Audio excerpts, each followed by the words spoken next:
Water signs, tignan natin kung ano po ang mensahe para sa iyo ngayong araw. Keep in mind po na ito ay general reading lamang, so hindi po lahat ay makaka-relate, so be open-minded.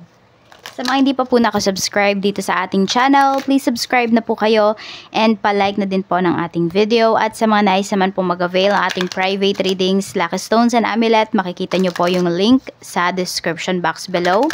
Tarot Intentions by Aliana Reyes. Okay? Tignan natin kung ano yung mensahe para sa iyo ngayong araw. So we have brilliant idea. Wala po ito kay Archangel Uriel. Sabi sa iyo dito, yes, yung mga ideas mo daw is divinely guided at kailangan mo ng umaksyon kung gusto mong may mangyari dyan.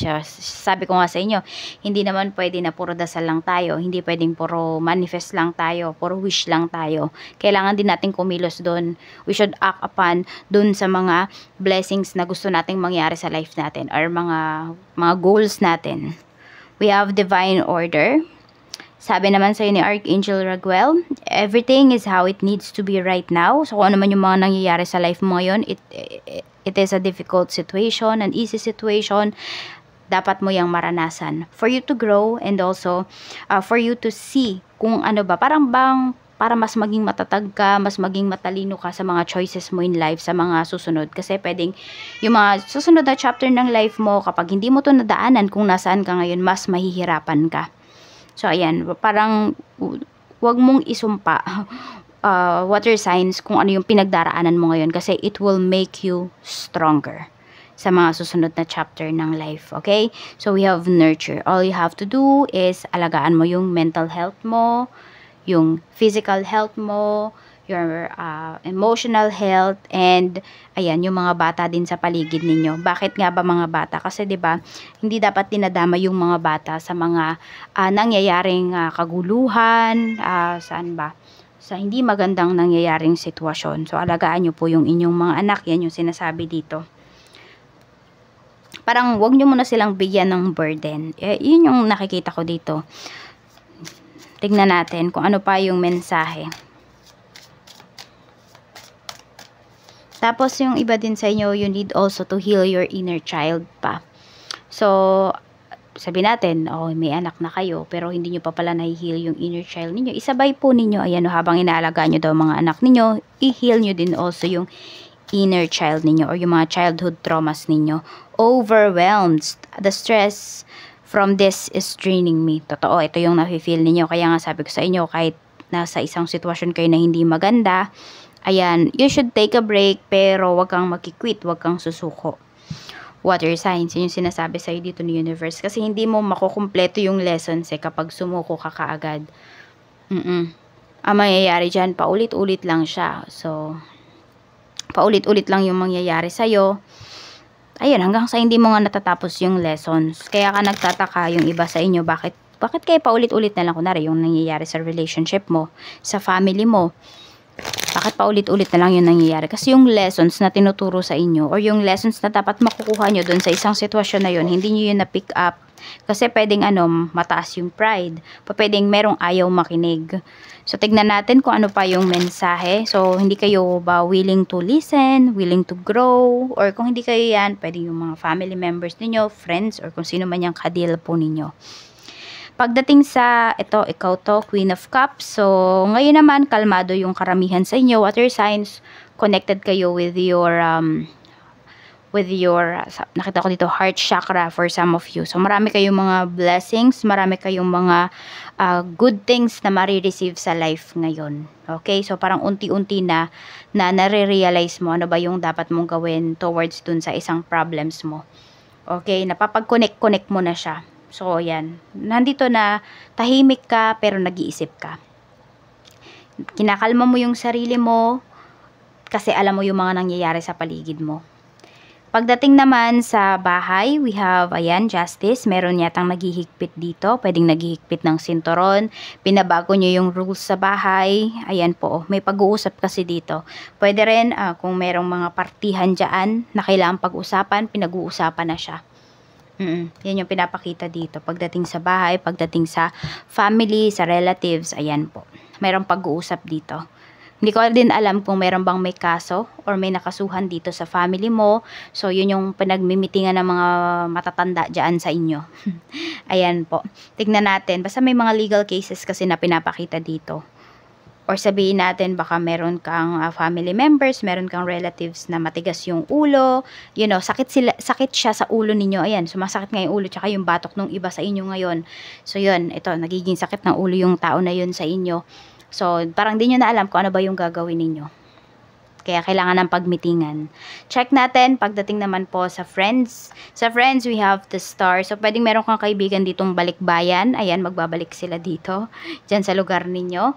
Or meron kang friend na makakausap mo ulit after so many years. So, pwedeng nawalan kayo ng communication ng friend mo na ito.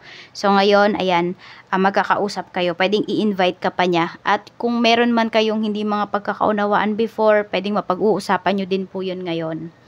Tignan natin pagdating naman sa love life mo, kamusta? Sa love life, we have 10 of Wands. Ayan. So, yung iba sa inyo, nai-stress kayo dito. 10 of Swords. Ayan, no. Puro endings. Alam niyo yung iba sa inyo, kung kayo ay single, pwedeng na-trauma kayo from your ex or na-trauma kayo from your past relationship. Some of you nga, yung trauma ninyo from past life pa talaga siya. So, kaya yung iba sa inyo, pwedeng hindi kayo nagla-love life kasi you feel na, that's a burden, no? Burden lang yan sa life ko, okay?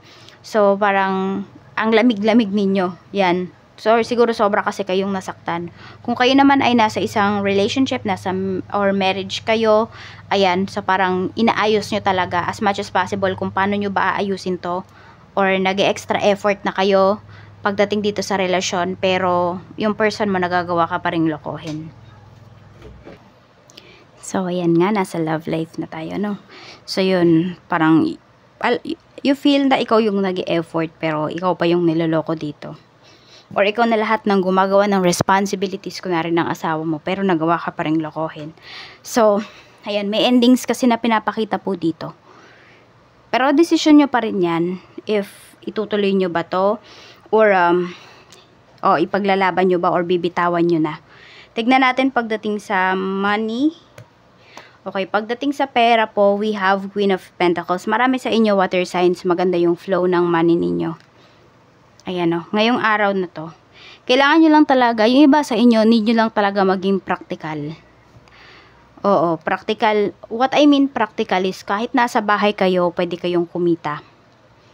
Water signs. Yung mga ganon, hindi yung practical na, kunwari, yung pinapadala sa inyo na pera, yun lang yung gagastusin ninyo. Hindi. Ano ba yung pwede ninyong gawin?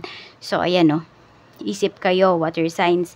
Ano ba yung pwede ninyo maging other source of income? Kasi sabi ko nga sa inyo, maganda yung pera ninyo dito. Tignan natin.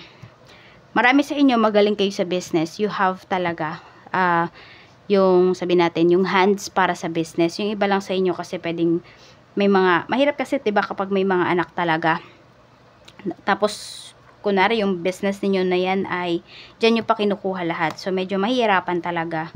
Pero you see naman, nakaka-survive naman talaga. Yun nga lang kasi kung yung goal mo, umanlad talaga yung business mo, dapat muna, siguro sabihin natin, mga ilang months, hindi dyan kukuhanin yung kunwari kakainin ninyo or yung pang-araw-araw ninyo. Kung kaya, mas maganda.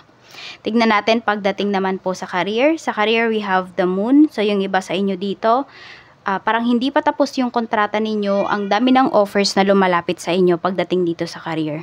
Ayan yung pinapakita. Tapos yung iba naman ay kung meron kayong mga kailangan tapusin na projects, na works, matatapos nyo siya, pwedeng bago matapos yung ngayong araw na to, or yung iba naman sa inyo bago matapos yung buwan. Ano na yan, I mean yung February, matatapos nyo na po yan. So, mahihit nyo yung quota ninyo, at saka yung, ano ba tawag doon? Yung deadline. Okay?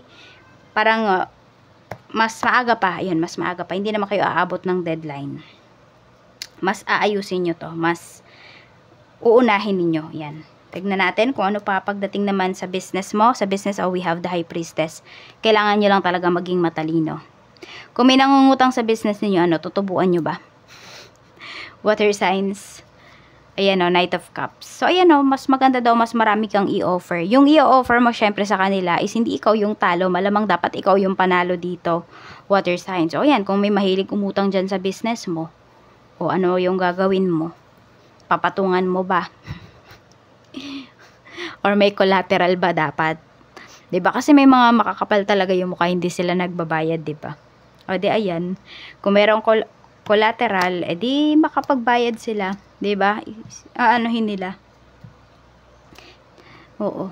Hindi ko alam kung may nagbebenta ng gold dito. Ewan ko, yun yung pumasok sa isipan ko, sa intuition ko. Tignan natin kung ano pa yung mensahe, ano ba yung mga good things na paparating sa'yo ngayon. So, okay, mas magkakaroon kayo ng peace of mind. Siguro yung iba sa inyo, kapag na-address nyo na talaga yung mga problems ninyo, or sabihin natin, yung mga ginagawa ninyong actions or hakbang is from reality talaga siya. 'Di ba? Yung hindi tayo nag-i-illusion na ganito yung mangyayari, ganyan-ganyan. Hindi. A-actionan ninyo yan at pang reality. Concrete yung inyong mga plans. Ayan o, Ace of Cups. Sobrang saya nung iba sa inyo pala na tipo naman na hindi kayo makakatulog. Sa sobrang saya. Ayan. Parang, di ba, nasasabi ninyo na hindi mas okay yung nangyayari sa reality ko ngayon kaysa dun sa panaginip ko. Kaya parang ayokong matulog. Parang ayokong matapos yung oras na to. Hindi ko alam kung meron dito may favorite nyo na kanta yung I Don't Wanna Miss a Thing. Tignan natin kung ano pa yung mensahe pagdating sa mga negatives naman. We have 6 of Pentacles. Ayan, okay. Water signs may nagda-take advantage sa'yo dito in terms of your finances.